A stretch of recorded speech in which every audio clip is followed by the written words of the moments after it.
I thought he was appealing to community, to every Minnesotan, and really just talking to about bread and butter issues of things that people need, whether it's the money in the pocketbook to pay for groceries or things they need to get to work, like childcare. I think it was very appealing to everyday Minnesotans, and that's what we need, unity around issues that affect everyday Minnesotans. Did he oversell that there's a compromise at hand with worker bonuses and UI? Did he oversell that? I hadn't heard you're that close to a compromise.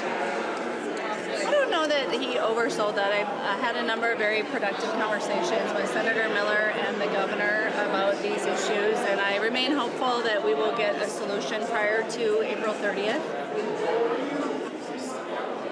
Can you shed some more details about You know how it is around here. We have good conversations until we come out and there's white smoke and there's a new pope, or a deal. So, did you do anything to further a deal at the end, or is it about the same as it was before the speech? Or I think the governor was focused on the larger issues of the entire legislative session, and there's the kind of more near-term issue of frontline worker pay and unemployment insurance trust fund. But there's the bigger issues of the state budget and what we can do for the people of Minnesota. Enacting paid family medical leave, investing in child care providers, investing in K-12 education, helping families with tax cuts. did he move that along tonight, or is it about the same still? I thought he did a very good job of conveying his agenda, his budget, and putting forth that vision that he has for the state of Minnesota. As the senator discussed, a state that's healthier for our children and our families and our workers. Earlier this session, we thought that the other side was potentially holding back the entire surplus to spend next year. Do you still feel that way, or do you feel like the tone has changed at all? I would say in the last couple of weeks we've had more positive conversations. I think things have gotten more productive, and I'm hopeful. No mention of the achievement gap, some of the issues of the BIPOC caucus. Is that a little bit of a lacking? Well, as a member of the BIPOC caucus Yes, in the ma'am. Senate, I would say he kept referring to unfinished business, and that includes our kids, our healthy communities, when you talk about public safety. And there's a lot of unfinished business after this pandemic that has really moved his administration to take care of. And I witnessed day in and day out every week on phone calls with the governor and triaging this pandemic literally by the day. So now the unfinished business is his plan for the future of how to get us back on track to a better and stronger Minnesota. his public safety proposal, the $300 million to local governments, is different from the House DFL proposal and certainly different from the Senate Republicans. So where do you see the compromise there on public safety? I think the governor's proposal is actually quite similar to our proposal, where we propose to invest in both law enforcement and community.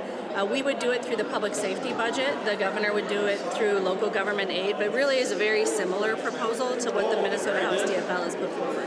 I understand it's significantly larger. His proposal, $300 million versus $100 million. No, I'm the one that crafted those budget targets, and I can tell you that the target that I gave to our public safety chair, I believe, was 250 in the first year of the biennium, and then 350 in the tails.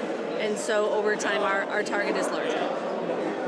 I would add that the Senate DFL actually has a $500+ million budget proposal. We talk about the House proposal, we merge the governor's proposal, and we just merge them all together because we actually have a lot of resources we can use, not just billboards, but actually to fund law enforcement and police and investigation and counties and local governments to actually use the money in a more flexible way, which is what the governor is proposing with his $300 million for the next 3 years. What's wrong with Walz checks, Madam Speaker?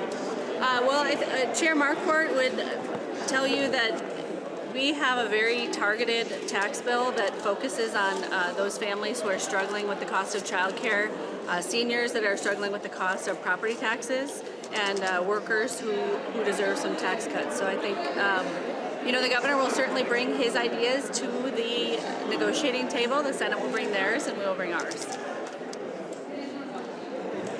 I think the governor spent a lot of time talking about coming together. You guys are going to spend the next week passing proposals that are worlds apart. How should the public perceive where you guys are at? The legislative session is always a journey, And we're at the part where we're each articulating to the state of Minnesota the vision we have through the budget bills that we'll be putting forward. This system was designed that we come into this building and that we fight with our differing visions, and then that we, through the conference committee process, come to compromises to find ways we can move Minnesota forward. And so I would expect that, like every year for the past 17 that I've been here, we will have our omnibus week in the House, there'll be the omnibus week in the Senate, and we'll find a way to get some compromises at the end of those bills passing. I think also tonight we saw that Tim Walz is a relentless optimist. He continued to push home the message that we actually can solve problems together. We have done it during the course of the pandemic. I think he outlined a lot of ways that we have agreement with Republicans and Democrats and with the governor.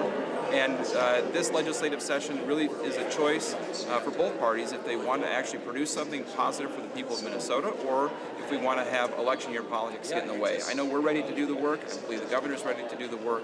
And I think we are seeing some signs that Republicans are ready to come to the table and compromise with us and find a budget package that will actually serve the needs of Minnesotans. But they have to show up, and it is telling that Senate Majority Leader Miller was not here today for the State of the State, and I think that needs to be acknowledged, that if we want to make progress, we have to show up. I just counted 8 Republican senators. Exactly. That tells you what? Then they need to show up and do their job. You know, I would say my favorite part of the speech was the part where the governor talked about the fact that we have been able to work successfully across party lines to get things done, and that makes me optimistic that we can get there again this year.